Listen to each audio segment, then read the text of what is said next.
പറയും പച്ചമുളക്, തക്കാളി എല്ലാ വിളവുകളോടാണ് നമ്മൾ ചെയ്യുന്നത്. നീല കാബേജ് വരാം. ടെറസിൽ വെള്ളം ഒഴിക്കാൻ വേണ്ടി കയറുകയോ വേണ്ട. താഴെ നിന്നാണേലും അടിപൊളി ഒരു മഴ ടെറസിൽ ഉണ്ടാകാനായിട്ട് പറ്റും. കണ്ടില്ലേ, താഴെ നിന്ന് തന്നെ. ഇനി മുകളിൽ കയറണമെന്നൊന്നുമില്ല. ഇങ്ങനെ നമ്മളെ കൈ കൊട്ടിക്കഴിഞ്ഞാൽ ഓഫായി പോകും ഓട്ടോമാറ്റിക്കലി. കേട്ടോ, മുകളിലോട്ട് നോക്കിയാൽ മുഴുവൻ നമ്മുടെ കമ്പോഡിയം മുന്തിരിയാണ്. നമ്മൾ നേരെ താഴോട്ട് പോയാൽ കഴിഞ്ഞില്ലേ, മുഴുവൻ ചട്ടികളും വെച്ച് തൈകളും വെച്ച് റെഡിയാക്കി വെച്ചിരിക്കുക. കേട്ടോ, നമ്മളെ രണ്ടാമത്തെ ലെയർ മുഴുവൻ നമ്മൾ ചട്ടി വെക്കാനുള്ള പരിപാടിയാണ്. ഇങ്ങനെ കറക്കുക, നേരെ ഇതിനകത്തോട്ട് വെക്കാൻ. കണ്ടില്ലേ, ഈ ഒരു കിഴിക്കൃഷി എന്ന് പറഞ്ഞാൽ ഏകദേശം നമുക്കൊരു 10 വർഷം വരെ ഉപയോഗിക്കാൻ പറ്റും. നമ്മുടെ കൊച്ചു കുട്ടികൾക്ക് പോലും ഇതുപോലെ കിഴി വെക്കാൻ. കണ്ടില്ലേ, നിങ്ങൾ ഈ കാണുന്ന കൃഷികളെല്ലാം നമ്മുടെ പ്രിയപ്പെട്ട മേഡത്തിന്റെ ഒക്കെ ഒരുപാട് സപ്പോർട്ടുകളുണ്ട്. എനിക്ക് ഇതുകൊണ്ട് ഒത്തിരി വിശേഷം നമ്മുടെ കുട്ടനാട് പോലെയുള്ള സ്ഥലങ്ങളിൽ അതുമല്ല ഇതിലെ ഈ റൂട്ട് ഗ്രോത്ത് വളരെ നന്നായിട്ട് ചെയ്യാൻ പറ്റും. പിന്നെ നമുക്ക് കളകളെ പൂർണ്ണമായിട്ട് ഒഴിവാക്കാൻ പറ്റും. ഒട്ടും സ്ഥലമില്ലാത്തവർക്കും പ്രായോഗികമായിട്ട് ചെയ്യാവുന്ന ഒരു രീതിയാണ്. ഉദ്ഘാടനം ചെയ്യാണ് മേഡം തന്നെ. ഹായ്, നമസ്കാരം. പുതിയൊരു വീഡിയോയിലേക്ക് സ്വാഗതം. ഏത് സാധാരണക്കാർക്കും വീടിന്റെ മുറ്റത്തോ ഇനിയിപ്പം നേരെ ടെറസിൽ ഒരു മഴമറ കൃഷി ചെയ്യണമെങ്കിൽ വളരെ എളുപ്പം കൃഷി ചെയ്യുക എന്നതാണ് ഈ കിഴിക്കൃഷിയുടെ ഏറ്റവും വലിയൊരു അടിസ്ഥാനം. അപ്പൊ അതേ നമ്മുടെ മഴമറ കൃഷിയൊക്കെ റെഡിയാക്കി വെച്ചിരിക്കുകയാണ്. അപ്പൊ നമ്മളിത് ഇനി കിഴികൾ വെച്ച് നമ്മൾ നേരെ തൈകൾ നടാൻ പോവാണ്. അപ്പൊ നമുക്ക് നേരെ വീഡിയോയിലോട്ട് പോകാം. നമ്മൾ ആദ്യം ഓടെടുക്കാൻ പോകണം. നമ്മൾ ഓട് ഇങ്ങനെ വെച്ചാണ് പോകുന്നത്. കംപ്ലീറ്റ് ഓടും നമ്മൾ സെറ്റ് ആക്കി വെച്ചിരിക്കാണ്ടില്ലേ. നമ്മൾ ആദ്യം വെക്കുന്ന ബ്ലാക്ക് വെച്ച് നോക്കണം. നമ്മൾ വെക്കുന്ന രീതി കണ്ടാണ്. അപ്പൊ നമ്മൾ ഇങ്ങനെ തിരിച്ചും മറിച്ചും ചട്ടി വെക്കുവാണ്. എളുപ്പ പരിപാടിയാണ്. എല്ലാ സാധാരണക്കാർക്കും കൃഷി ചെയ്യുന്ന രീതിയാണ്. അല്ലെ, ഈ രീതി വളരെ എളുപ്പം കിഴി വെച്ചിട്ട് കൃഷി ചെയ്യാം. കണ്ടല്ലേ, വളരെ നിസ്സാരമുള്ള കാര്യമാണ്.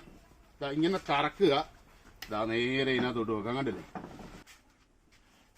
അപ്പൊ നമ്മുടെ കംപ്ലീറ്റ് കണ്ട കിഴി നമ്മൾ വെച്ച് നമ്മളിന് നേരെ നോക്കണം. ഹോൾ ഇടാൻ പോവാണ്. ഇങ്ങനെ റൗണ്ടിൽ ഒരു ഹോൾ കൊടുക്കുക സെന്ററിൽ കൂടെ. നിസ്സാര കാര്യമല്ല കേട്ടോ. ഇങ്ങനെ കണ്ടിച്ചെടുത്താൽ കേട്ടോ. അപ്പോൾ ഒരു ചെറിയ ഹോള് നമുക്ക് വീഴുക. അപ്പം ഞാൻ ഇനി നോക്കി ഇവിടുന്ന് നമ്മൾ അങ്ങേറ്റം വരെ ഹോൾ എടുക്കാൻ പോകണേ.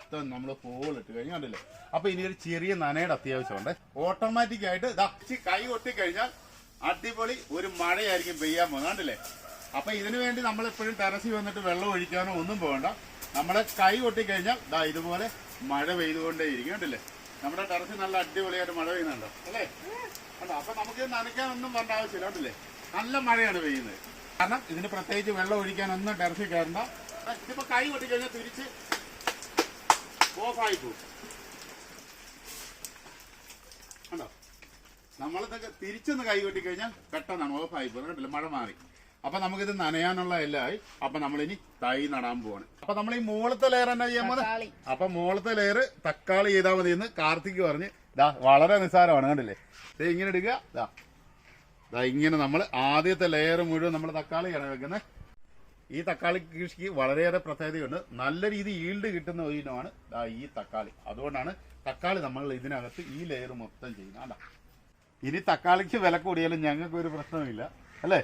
വീട്ടിൽ തന്നെ നമുക്ക് ആവശ്യമുള്ള തക്കാളി വറുത്തെടുക്കാം. തക്കാളിയുടെ ഒരു വലിയ സെക്ഷൻ കഴിഞ്ഞല്ലേ. നീല കാബേജ് ആണ്. വേണ്ട ഒരെണ്ണം പോലും കണ്ടില്ലേ, പൊട്ടിപ്പോകാത്ത രീതിയാണ് ചെയ്യുന്നത്. കണ്ട. അപ്പൊ നീല കാബേജ് നമ്മൾ കുറച്ച് നടാൻ പോകണം. നല്ല ഗ്രോത്ത് ഉള്ള തൈകൾ, എല്ലാം നല്ല ഗ്രോത്ത് ആണ്. രണ്ടാം നമ്മൾ ചെയ്യാൻ പോകുന്ന സിറയിലെത്തിപ്പെടുന്ന മുളകാണ് അല്ലേ. അപ്പൊ നമുക്ക് നട്ടുപിടിപ്പിച്ചാലോ. നമ്മൾ സിറ കൊടുക്കുന്ന 3 എണ്ണം പേരാണ് തൈ കൊടുക്കുന്നത്. ഇത് കണ്ടില്ലേ, നമ്മൾ നേരെ മുകളിലോട്ടാണ് വെക്കുന്നത്. ഇങ്ങനെ എടുക്കുക. ഇത് നമുക്ക് പെട്ടെന്ന് കൃഷി ചെയ്യാൻ പറ്റും അല്ലേ. അപ്പൊ നമ്മളിവിടെ ഒരു ഏരിയ മുളക് ചെയ്യുന്നു. നമ്മൾ താഴെ ചെയ്യുന്ന കാബേജാണ്. കംപ്ലീറ്റ് തൈകൾ നമ്മൾ നേരത്തെ കഴിഞ്ഞാണ്ടില്ലേ. എന്റെ കൂടെ നിൽക്കുന്ന ഇപ്പം ആലപ്പുഴയിലെ ജോയിന്റ് ഡയറക്ടർ പ്രിയപ്പെട്ട സ്മിത മേഡമാണ്. ഇത് നമുക്ക് നിസ്സാരമായിട്ട് നമുക്ക് വേണമെങ്കിൽ ഇതുപോലെ പൊക്കിയെടുക്കാം. കണ്ടില്ലേ, വളരെ സിമ്പിളായ കാര്യമാണ്. കലേഷ് ഇന്നോവേറ്റീവ് നമ്മളിപ്പം ടെക്നിക്കലി പഠിക്കുന്നു എന്നുള്ളതല്ല, ചെയ്ത് കർഷകർ തന്നെ അവരുടെ ഉള്ളിലെ അറിവുകൾ കൂടുതലായിട്ട് വരും. അപ്പം അങ്ങനെ വരുമ്പോൾ കിട്ടുന്ന ആ ഒരു റിസൾട്ട് അതും കൂടി ചേർത്താണ് ശരിക്കും നമ്മളെ സാങ്കേതികത പുരോഗമിക്കുക. അല്ലാതെ പുസ്തകത്തിലെ അല്ലെങ്കിൽ അങ്ങനെ സാങ്കേതികതയുടെ കൂടെ കർഷകന്റെ പ്രായോഗികമായിട്ടുള്ള അറിവുകൾ. അപ്പം കലേഷ് എന്ന് പറഞ്ഞാൽ 24 മണിക്കൂറെന്ന് പറയാം ഇതിനായി ഡെഡിക്കേറ്റ് ചെയ്ത് നിൽക്കുന്ന ഒരാളാണ്. അപ്പം ശരിക്കും ഇതുകൊണ്ട് ഒത്തിരി വിശേഷം നമ്മുടെ കുട്ടനാട് പോലെയുള്ള സ്ഥലങ്ങളിൽ അതുമല്ല ഇതിലെ ഈ റൂട്ട് ഗ്രോത്ത് വളരെ നന്നായിട്ട് ചെയ്യാൻ പറ്റും. നമുക്ക് കളകളെ പൂർണ്ണമായിട്ട് ഒഴിവാക്കാൻ പറ്റും. അപ്പം വേര് വളർച്ച അത്രയും കൂടുമ്പോൾ തന്നെ നല്ല രീതിയിൽ പിന്നെ മൂലക ആകിരണം ഉണ്ടാകും, നല്ല ഫീൽഡ് ഉണ്ടാകും. പിന്നെ കലേഷ് പിന്നെ ഓരോ ടെക്നോളജി അപ്ഡേറ്റ് ചെയ്തുകൊണ്ടിരിക്കുകയാണ്. അപ്പോൾ സത്യം പറഞ്ഞാൽ ഇത് കർഷകർക്കെല്ലാം ഒട്ടും സ്ഥലമില്ലാത്തവർക്കും പ്രായോഗികമായിട്ട് ചെയ്യാവുന്ന ഒരു രീതിയാണ്. ഇത് കൂടുതൽ ആൾക്കാരിലേക്ക് എത്തേണ്ടതുണ്ട്. ഓക്കെ. പിന്നെ നമ്മൾ ഇതുപോലൊരു കിഴി മേടിച്ചു കഴിഞ്ഞാൽ 10 വർഷം വരെ ഇത് കൃഷി ചെയ്യാം. ഞാൻ ഏകദേശം ഇപ്പോൾ ഒരു 3-4 വർഷമായിട്ട് കിഴിയിലൂടെയാണ് കൃഷി ചെയ്യുന്നത്. 10 വർഷം വരെ കൃഷി ചെയ്യാന്ന് പറഞ്ഞാൽ ജലസേചനം 3-4 ദിവസത്തിൽ ഒരു ദിവസം മാത്രം മതി. അപ്പം നമ്മൾ മേഡം ഒരു തൈ വെപ്പിക്കുകയാണ്. കണ്ടോ, ഇത് നമുക്ക് പുറത്തുനിന്ന് ഒരു മണ്ണും കൊണ്ടുവരണ്ട. മേഡത്തിന് തന്നെ ഇത് ഉദ്ഘാടനം ചെയ്യാണ് മേഡം തന്നെ.